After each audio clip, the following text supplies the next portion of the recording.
3.5. This is a tough conference, man. UConn, they're just not playing up the par, but neither is Cincinnati. I think they're pretty comparable, the teams. I mean, obviously, UConn, big win against Tulsa and SMU at home, mind you. They played Cincinnati recently, about a month ago. They beat them at home by 1 point. Cincinnati, on the other hand, just went into Tulsa and lost. When they step up, for whatever reason, they did win once in Memphis, but it seems like when they play the top 2 or 3 teams in this league, they don't come to play. Now, they beat Houston at home, that's great, but on the road, forget it. I think UConn goes in there today. I think that they're playing a little better. I think they get the win today, go into Cincinnati, and win. Not really on my radar. I just know someone was asking about it, so I figured I'd hop into it. But what do you think? I know UConn basically...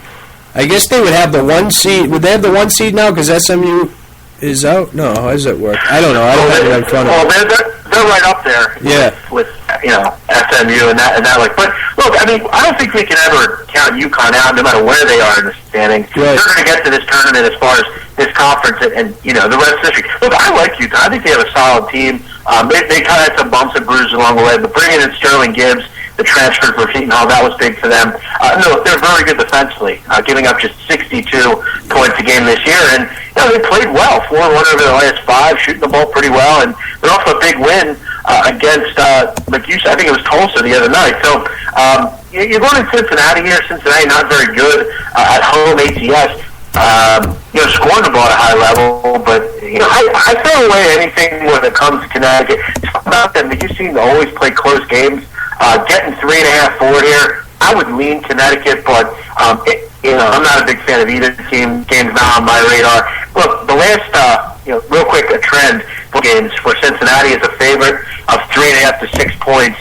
They are 9-22 against the spread. So in these closer games as a favorite, they're not getting the job done. So I like what they've done lately. Right. Yeah, I hear you. There we go. I think I got it now. There we go. Now I can focus. I got him out of there. Finally. I was in the wrong box. I was in the DJ box. I couldn't do anything in the chat there. God, he's a pain in the ass. He's a pain in the ass. I mean, really. God, it's just brutal. He never gives up. Dude, I want to point them out to you, Sean. This guy, I'm not kidding. Ryan can back me up on this. This guy has literally made 30 to 40 phone numbers and just calls me from different numbers. I block him. He creates another. The guy is just... It's odd. He's an odd human being. He is. All right, so your turn. Up next. Now that I can focus, guys. Sorry, but get him out of there. It's hard to focus with that moron. You mentioned it before. You do a show on your own. When you're trying to read stuff and also talk at the same time, it doesn't work. It's really hard to do it on your own. But all right, good. 100%. Next one here. I'm going to go back to the well with this team. They did me dirty on Thursday, but they didn't shoot the ball particularly well. And look, it happens. But now you're on the road. You only have to lay 2 points. I'm going to take the bait here with Idaho State one more time. They're going to go to the well with this one. I'm going to almost just want to lay the money line at 125 here. They're playing your Southern Utah team, Sean, and we know. I mean, they're no good. Right. I mean, do we really think? Can you see a situation where Idaho State loses 2 straight to the likes of Northern Arizona and Southern Utah? I think Southern Utah is probably the worst team in the country. They're really poor. They're playing through injury right now. You can't stop anybody. I find it hard to believe Idaho State shoots the ball at a low level 2 games in a row. And look, you're never out of a game when you're playing Southern Utah. So I'm going to go with them one more time here. They've been pretty good to me this year. And they're 8-5 on the road against the spread. I'm going to take a shot here with the Bengals here. I mean, how can you back a team that's 2-8 at home against the spread this year and 4-13 as an underdog? Southern Utah is dog shit. I'm going to go with Idaho State here. Yeah, I totally agree. Well, you're not even having to lay a number here. I mean, I had Weber State. The fact is, Utah probably had their best half of the year against the best defense in the conference.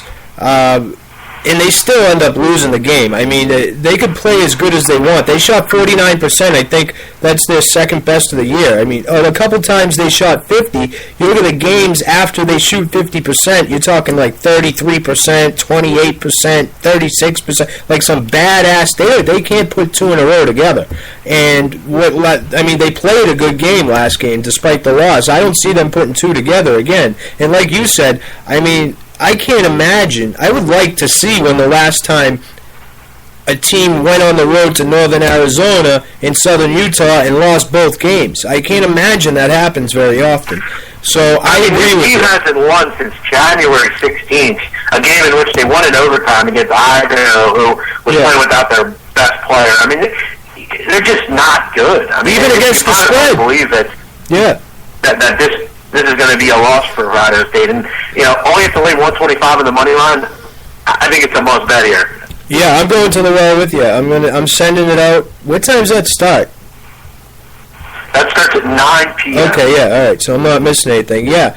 And to go over on the other side, where I got burnt last night, the other night, so I know you were on it too, Northern Arizona. Now you got Weber State going in there that obviously thought they could cakewalk through southern Utah. Now maybe that was a wake-up call. You get the best defense, like I said, in the conference going up against an absolutely horrible team, a team that shoots 40% as a team. I don't see how a team that shoots 40% and struggles to score as is going to all of a sudden show up and score against this Weber State team. But I was wrong last time, but I just can't see. I think Weber State's seen it as a wake-up call. They're going to be there to show up. I think they cover the 11. This could be like one of those typical up 35 at half type games. I'll go with the well. Just because I lost with these two teams once, I can't imagine going in a weekend and losing twice with these teams, both of them. So I don't know. Yeah, no, I hear you. I definitely think out of Northern Arizona and Southern Utah, Northern Arizona is definitely the better team. They're a little bit more capable, but they're still bad. But look at home here. They played on the 28th of January. It was a 10-point game, but Weber State's covered 11 of 15 in Flagstaff. Yeah. This has not been a competitive series lately. Look, it's all about, if Northern Arizona is hitting threes, like many teams, they're going to stay in games. But if they're not hitting threes, they're not going to stay in games. That is evident with them. They just can't make shots. Yeah. And look, they're bad. This conference isn't great either. But I'm not big into this game. I feel like with these really good teams in this conference, you see a lot of, kind of sleepwalks in games. You saw with certain teams in Montana, and at the end of the day, they're all Big Sky teams. Not a big fan of this game. I would more or less go with Idaho State. I think it's a better play, but I don't know. If you want to watch these teams, though, you can always watch them for free on the Big Sky Network. They have all the games for free. This is one conference you can do that with. But in my opinion, I'm not going to knock your play. They should win by 20. But I hear you. With this conference. Yeah, but after a near loss to a bad team, you would think they'd come out with some fire under their ass. Yeah, absolutely. Absolutely. All right. If we could continue here, I'm going to go. I'm going to go with South Dakota State here at 3 o'clock. Wait, this already started. I'm sorry. I'm looking at the wrong time here, Sean. I believe that one started. My apologies. Okay. But it's at 5 o'clock. If you could go next, do you have another game? I was going to go with that one, but I'm a little late on it. I'll go to, again, it's so hard. Now, these are my boys, so I don't know if you've looked into this one, but Arkansas Little Rock going into Georgia Southern. Not many people know about this team. I've been talking about them for a while. They're 23-3. They're a good, solid basketball team going into Georgia Southern, a team that is under 500, 12-13. If you guys don't know, Arkansas Little Rock plays one of the best defenses in the country. You look, I had a lot of luck with this team on Saturdays playing the total, playing the under, to the tune of 10-0. It's 10-0 on Saturdays this year. You can't really beat that. You look when they play on, a back-to-back where they have 1 day rest in between games. The under 7-0 this year. Just solid trends to the under, and I know they're low numbers, and this year it's tough. But you get a 134. Last time they played, it did go over, but there was some serious shooting in that game from three. Arkansas shot the lights out. They were 13 or 22 from three.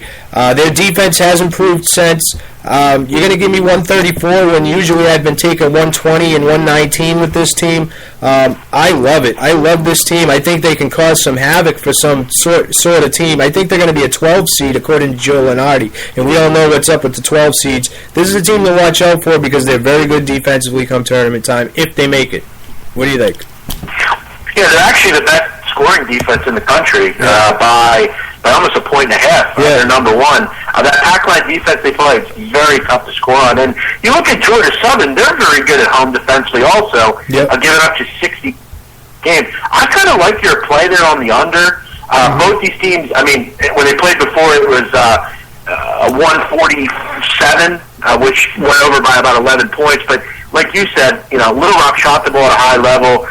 They hit 59% of the threes. Yeah. You have to think shooting and scoring is going to subside a little bit in this one. You also look at the fact that in 22 games this year, 15 have went under for Little Rock. And the total is 130, 139. The under's 8 and 2. So, and that's great you brought that up. All 10 Saturday games have gone under. I like this play here. I think I'm going to go with it, and I agree with you. The one concern would be that, Little Rock continues their hot shooting. They've shot at a pretty high level lately, but I'm going to go with the under.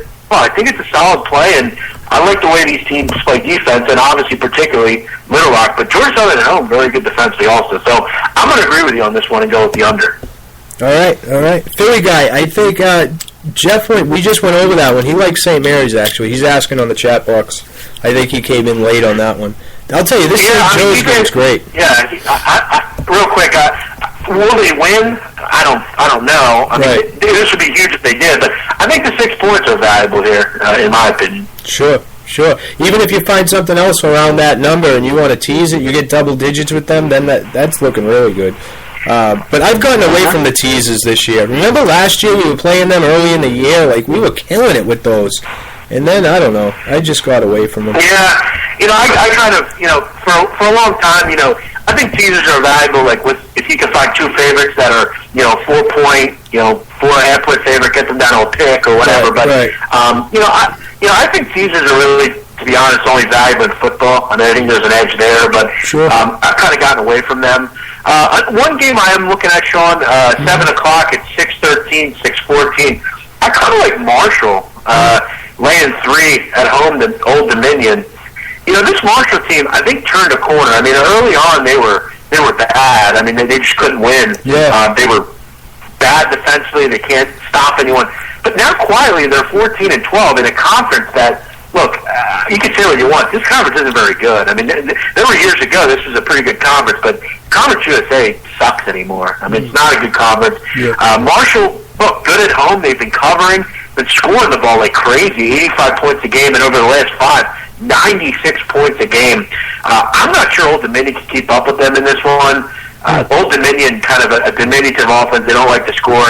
They want a slow tempo. I think they're going to be able, Marshall, to get their tempo going. They've covered 10 of 13 against conference opponents, and this Old Dominion team, they lost 8 of 9 and not covered 8 of 9 on Saturday.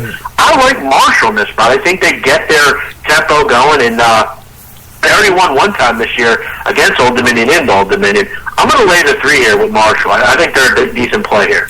Yeah, and to go off that Saturday, look, when they play with 1 day or less rest, which means, obviously, it tells me the fact that they're 0-5 ATS, that they're not a well-conditioned team. They don't play up pace, like you said, so now, you're playing a team that's going to try to run the ball. If they're really who I think they are and they're not well-conditioned, according to, the ATS numbers, I really like Marshall. I haven't looked at this one yet either, but 3.5's a pretty valuable number. I mean, it's not bad at all. You're not laying 5 or 6, 2 possessions. Yeah, Old Dominion's been playing decent, but like you said, this conference sucks, and they've been beating up on a lot of the bottom feeders of this league. When they step up in competition, although the Marshall game was close, it doesn't go well. They've played a lot of close games, don't get me wrong. Maybe, actually looking at it, they play a lot of close games, but that's why the 3.5 isn't bad. At least you're not laying the 6, but I like where you're going with that with the Marshall play. Marshall, real quick, Marshall, home, I mean, they're not good defensively, but they're much better. I mean, they give up 75 points a game compared to 84 regularly. So right. I just don't think Old Dominion. I mean, they have trouble scoring. I think you're going to be right there in this one. I'm going to go with Marshall. Yeah, this was a conference that I got away from early for whatever reason. It just was one of those where, you know, you don't like certain conferences, you can't get a feel of them, and